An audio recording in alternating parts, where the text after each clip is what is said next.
around my story. A vindictive ghost. Love is the biggest treasure in my life. Good memories, exciting adventures, happiness, sadness, dreams. All these matter and help people endure suffering in their lives. My name is Alex. I'm 18 years old and currently in the 12th grade. I used to live in a small remote village with my parents. I was their only child. My parents raised me well, educated me, and taught me good manners. I see the fruits of their labor in me in every difficult situation I face. For example, after I was murdered, I knew exactly what to do. Intrigued? Are you eager to hear my story? Let's go. When my father received a promotion, we moved from our small village to the big city. I had many nice memories of that little remote village. I had many friends there that I used to play, joke, and laugh with. I feel like I left half of my soul in that village. My father bought us a nice home in a quiet neighborhood. I liked the place the moment we arrived. Our neighbors were nice, and they offered to help us move in. I liked them all. I felt that I would make many new friends in my new neighborhood. One day, I went to the supermarket to buy some necessities for my mum, when suddenly, I bumped into a girl named Rachel.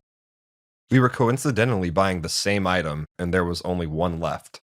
I got to it first, but seeing that she wanted it also, like a true gentleman, I offered it to her instead.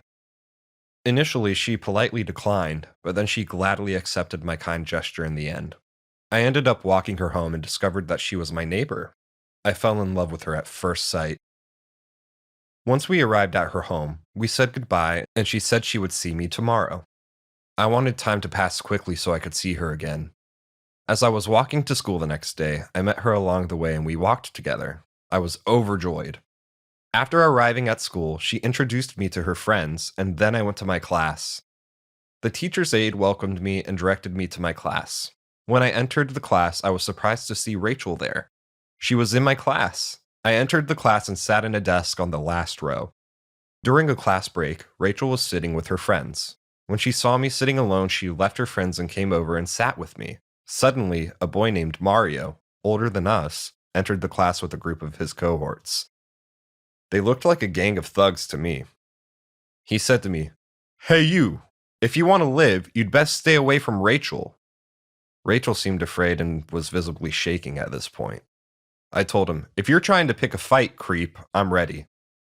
He grabbed me by my collar and threw me onto a desk, then turned around and quickly left. Rachel explained, "He wants to date me, but it'll only happen in his dreams." Rachel and I spent a lot of time together at school, but we weren't safe from Mario's bullying. One day, we decided to go to a rocky hillside to sit beside the river and watch the sunset. I got our bikes ready and off we went down the road, laughing and talking. I had decided before this trip that I would tell her about my love for her. I chose this trip to tell her because it seemed like it would be an unforgettable moment, and it really was. After we arrived, I looked into her eyes, kneeled down on my knees, and gave her a present. Then I said, "I love you, Rachel." She was surprised, to say the least, and put her hand over her mouth. Then I suddenly heard a camera flash and a voice say, "Cut! Let's repeat this scene again." I looked around to see Mario and his gang. One of them was holding a camera. I shouted angrily, "What are you doing here? If you want to fight, I'm ready, but leave Rachel alone." I heard Rachel laughing, and it sent a chill down my spine, for she wasn't laughing in a joyful manner, but in a mocking one. Then she began clapping her hands and said, "You are really brave, Alex, but you are also an idiot." I froze. I couldn't believe my eyes when Rachel walked over and stood beside Mario, smiling.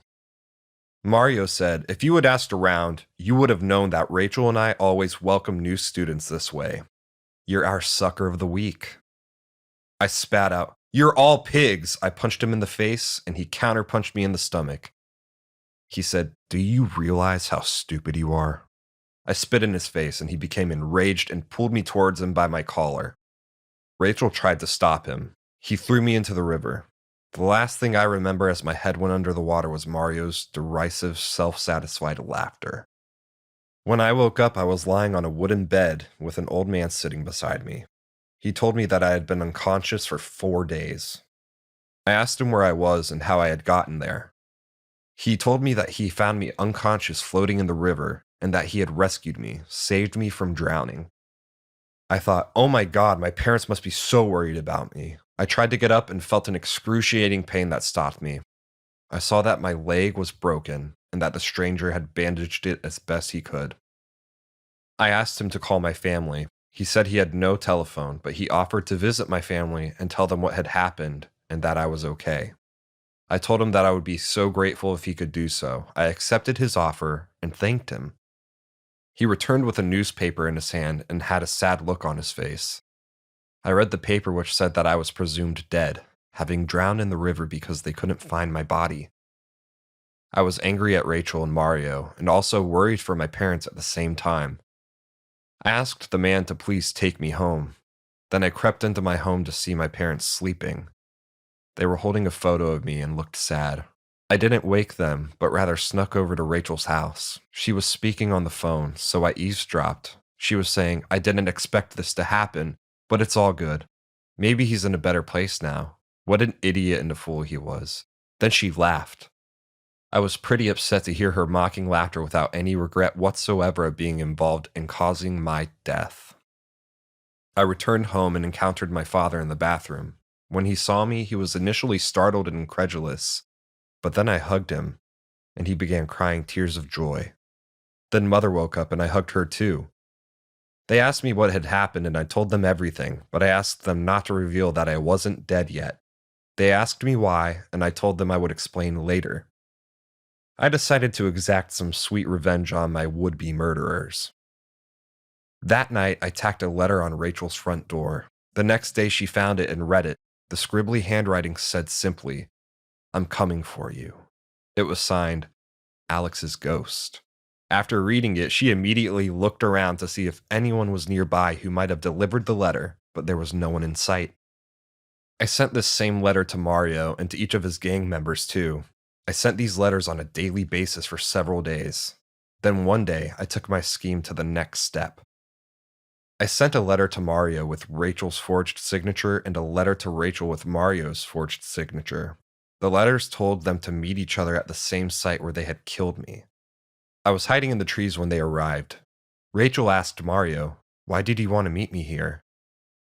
He replied, me? You asked me to meet you here. Rachel denied that she had done any such thing. Suddenly, I walked slowly out from the trees and said, I am the vindictive spirit of Alex's soul, and I have come to take my revenge on you two murderers. Suddenly frightened, they got down on their knees and pleaded with me to forgive them, and they said, we threw you in the river, but we didn't mean to kill you. It was an accident. Then a police car siren sounded, and a police car's blue lights began flashing, and several policemen came out from hiding in the trees. Having heard Mario and Rachel's confession, the police took them into custody. As Mario and Rachel were being escorted away, I said to them, now who's stupid, idiot? I adore detective adventures and solving puzzles that others can't. I'm crazy about this. I love challenges and mysteries. I'm Ramon. But my father's nickname for me is Megamind. I'm 14 years old, and I'm typically ranked number 1 in my class every year. I have become famous for solving riddles. Many comers have tried to unseat me, but all have failed. I love to examine minute details. But let me get on with telling you my story. One hot summer, we had just finished our exams at school and were going on summer break. So I organized a trip to the beach with my friends. Beach weather is amazing. Clear skies, cool ocean breezes, sand, and sun. Just amazing. One day, before my beach trip, my mother handed me a letter from my grandmother.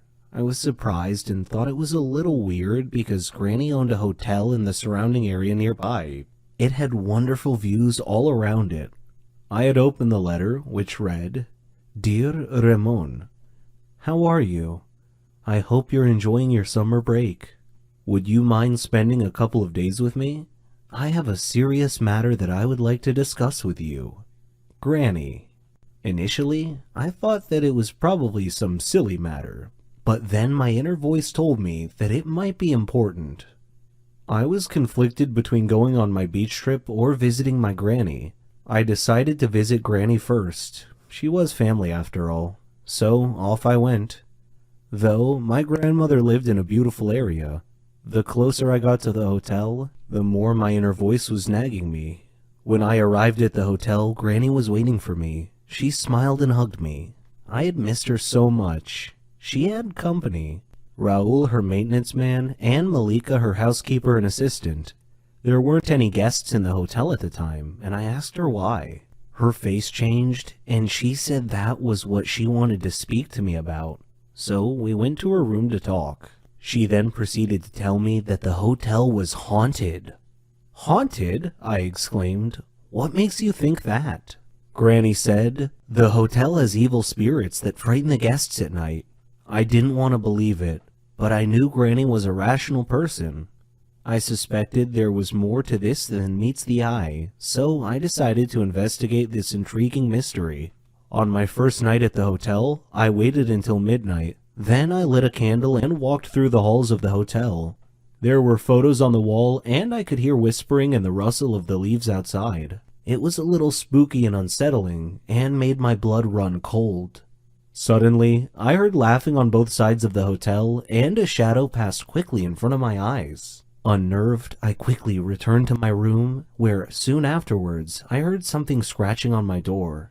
I kept thinking to myself, I am not afraid. I am not afraid.